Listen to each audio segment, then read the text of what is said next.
সীমান্ত হত্যা বন্ধে বারবার প্রতিশ্রুতি দিলেও বাস্তবে তার উল্টোটা করছে ভারতীয় সীমান্তরক্ষী বাহিনী বিএসএফ। এবার বেনাপোল সীমান্তে 2 বাংলাদেশিকে কুপিয়ে ও পিটিয়ে হত্যার অভিযোগ উঠল বিএসএফের বিরুদ্ধে।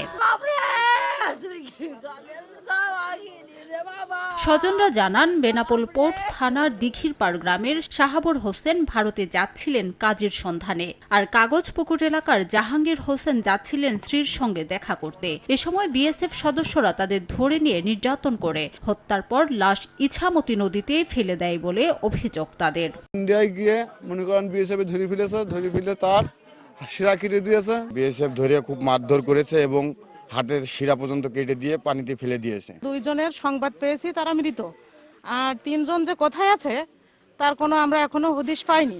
এদিকে একই নদী থেকে অজ্ঞাত আরও এক বাংলাদেশির লাশ উদ্ধার করা হয়। তাকেও একইভাবে হত্যা করা হতে পারে বলে ধারণা স্থানীয়দের। 3টি মরদেহ উদ্ধারের কথা স্বীকার করেছে পুলিশ। 3টি লাশ পেয়েছি, 2টি শাসাতান এলাকায় আর একটা আমাদের থানা এলাকায়। 2টি পরিচয় পেয়েছি, তাদের শরীরে আঘাতের দাগ থাকায়, চিহ্ন থাকায় তাদেরকে অলরেডি হাসপাতালে প্রেরণ করা হয়েছে। বাকি একজনের পরিচয় শনাক্তের কাজ চলছে।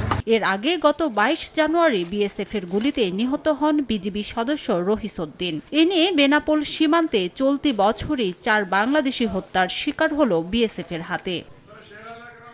এদিকে বুধবার বিকেলে পঞ্চগড়ের সদর উপজেলার সেনপাড়া সীমান্ত এলাকা দিয়ে 4 থেকে 5 জন কিশোর হাঁটছিল। কাঁটাতারের বেড়ার কাছে গেলে বিএসএফ এর সদস্যরা তাদের ধাওয়া করে। সবাই পালিয়ে এলেও বিএসএফ এর হাতে ধরা পড়ে ওয়াসিম নামে 15 বছরের এক কিশোর। পরে তাকে গোয়ালবাড়ি ক্যাম্পে নিয়ে যাওয়া হয়। রিমু সিদ্দিক, সময় সংবাদ।